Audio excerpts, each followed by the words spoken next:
piedade dividiva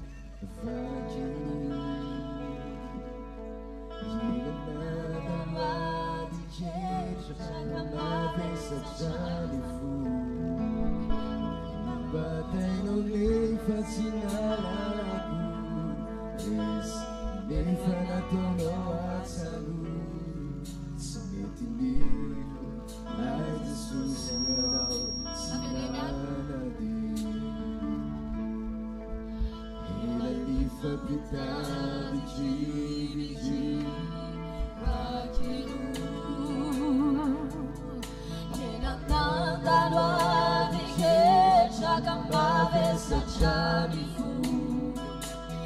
Batay ng lipat sinalalagu Is lifa na tono at salut Sumitilim ay Jesus na sinanadi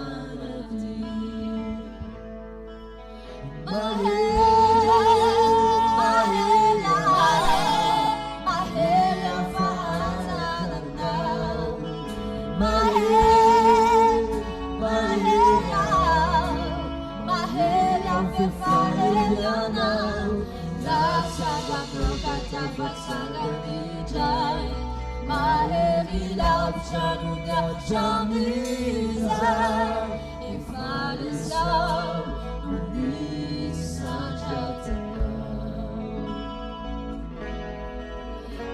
Dulu kazan ifuara situ galahas. Nami dulu kazan tiba-tiba parilama jaya faje. Dikasih gaya sinita bantabe.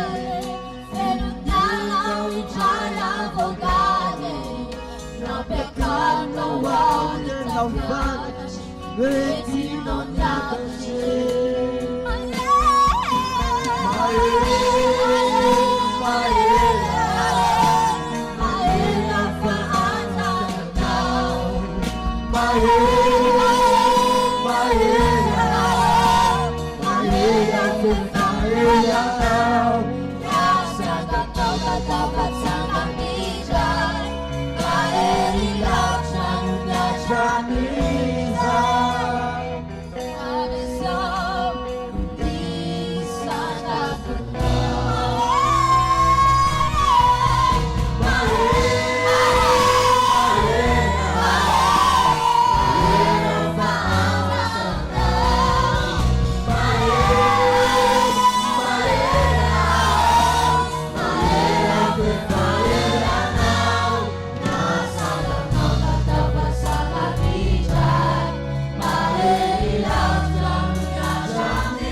If I let you be such a